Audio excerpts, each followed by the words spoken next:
Ngayong araw, may isang malaking tanong na dapat nating pag-isipan.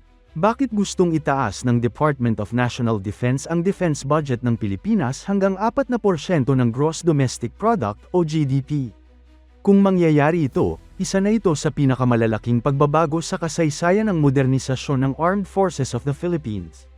Sa unang tingin, maaaring sabihin ng ilan na napakalaki ng target na ito.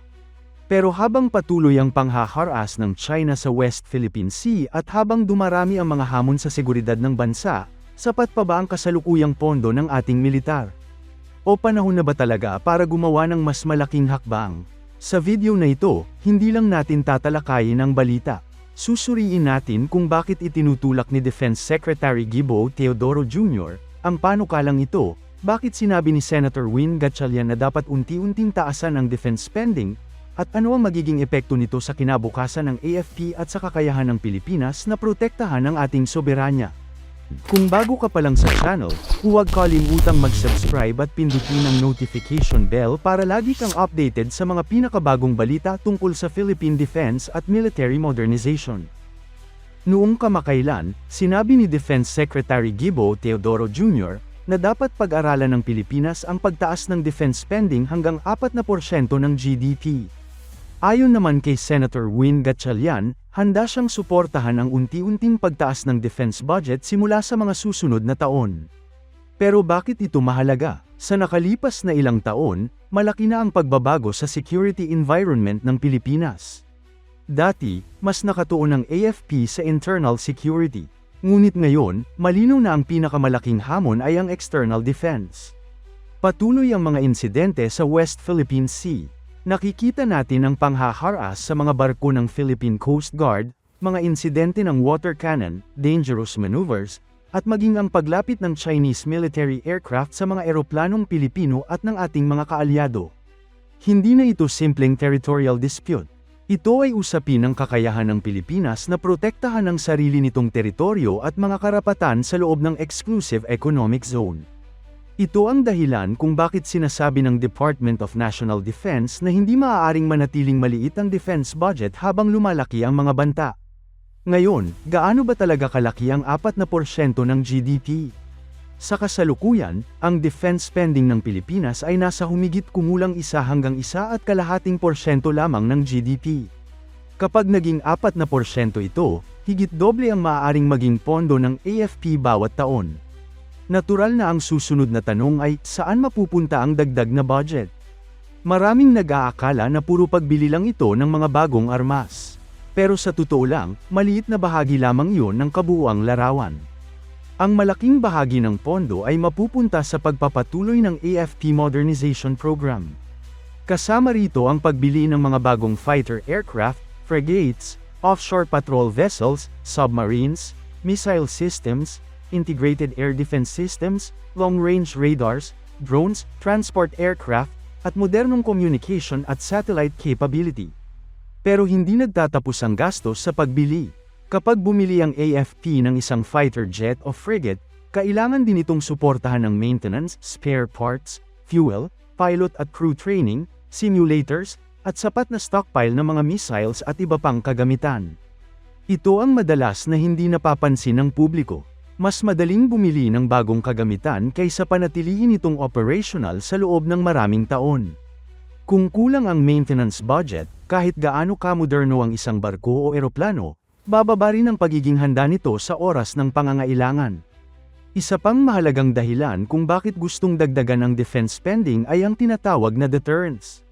Sa madaling salita, kapag alam ng isang potensyal na kalaban na may sapat na kakayahan ang Pilipinas na ipagtanggol ang sarili, mas nagdadalawang isip itong gumawa ng agresibong hakbang. Hindi ibig sabihin nito na gusto ng Pilipinas ng digmaan. Sa katunayan, ang layunin ng isang malakas na militar ay mapanatili ang kapayapaan. Ang isang bansang may credible defense capability ay mas may kakayahang pigilan ang anumang provocation bago pa ito lumala. Gayunpaman, may mga nagtatanong din kung tama bang maglaan ng ganito kalaking pondo sa depensa gayong marami ring pangangailangan ang bansa tulad ng edukasyon, kalusugan, agrikultura, at infrastruktura. Makatwiran ang tanong na ito. Ito ang dahilan kung bakit sinabi ni Senator Win Gatchalian na dapat unti-unti ang pagtaas ng defense spending. Sa ganitong paraan, hindi mabibigla ang national budget at magkakaroon ng sapat na panahon ng gobyerno upang planuhin kung saan pinakamainam gamitin ang dagdag na pondo. Ngunit may isa pang mahalagang punto. Hindi sapat ang malaking budget kung mabagal pa rin ang procurement process. Sa nakalipas na mga taon, maraming defense projects ang natagalan dahil sa mahabang bidding, negotiations, financing arrangements, at manufacturing period. Kaya kung nais talagang mapabilis ang modernization ng AFP, kailangang sabayan ng procurement reforms ang pagtaas ng budget. May isa pang benepisyong maaaring maidulot ng mas malaking defense spending. May isa pang aspeto na bihirang mapag-usapan. Hindi sapat na magkaroon ng modernong kagamitan kung kulang naman ang kakayahan ng mga sundalong gagamit nito. Ang mas malaking defense budget ay maaari ring magbigay ng mas maraming pondo para sa advanced training, joint military exercises kasama ang mga kalyadong bansa, at mas mahusay na military education. Sa panahon ngayon, ang modernong digmaan ay hindi lamang nasusukat sa dami ng barko o eroplano. Mas mahalaga ang kalidad ng mga tauhan, ang bilis ng pagdedesisyon, at ang kakayahang gamitin ng tama ang makabagong teknolohiya sa aktwal na operasyon. Kaya kung lalaki man ang defense budget, dapat tiyakin na sabay ding lumalakas ang kakayahan ng mga taong nagsisilbi sa ating sandatahang lakas. Kapag mas malaki ang defense budget, mas maraming foreign defense companies ang maaaring mahikayat na mag-invest sa Pilipinas. Maaari silang magtayo ng maintenance centers, manufacturing facilities, at magbahagi ng teknolohiya sa mga lokal na kumpanya. Sa ganitong paraan, hindi lamang lalakas ang AFP. Makikinabang din ang ekonomiya sa pamamagitan ng paglikha ng trabaho, pagpapalawak ng local defense industry, at pagunlad ng ating engineering at manufacturing sector. Kung titingnan natin ang ibang bansa sa Indo-Pacific, marami rin sa kanila ang patuloy na nagpapataas ng kanilang defense spending. Hindi dahil gusto nilang makipagdigma, kundi dahil kinikilala nilang mabilis na nagbabago ang security environment sa rehiyon. Ganito rin ang sitwasyon ng Pilipinas. Habang lumalawak ang paggamit ng drones, missiles, satellites, cyber capabilities, at artificial intelligence sa modernong digmaan, kailangang sumabay ang AFP upang hindi maiwan. Sa huli, ang panukalang itaas hanggang 4% ng GDP ang defense spending ay hindi lamang tungkol sa pagbili ng mas maraming barko o fighter jets. Ito ay tungkol sa paghahanda ng Pilipinas para sa mga hamon ng susunod na mga dekada. Ito ay tungkol sa pagkakaroon ng sapat na kakayahan upang protektahan ang ating soberanya, ang ating mga mamamayan, at ang ating pambansang interes. Ngunit ang tunay na sukatan ng tagumpay ay hindi lamang kung gaano kalaki ang budget.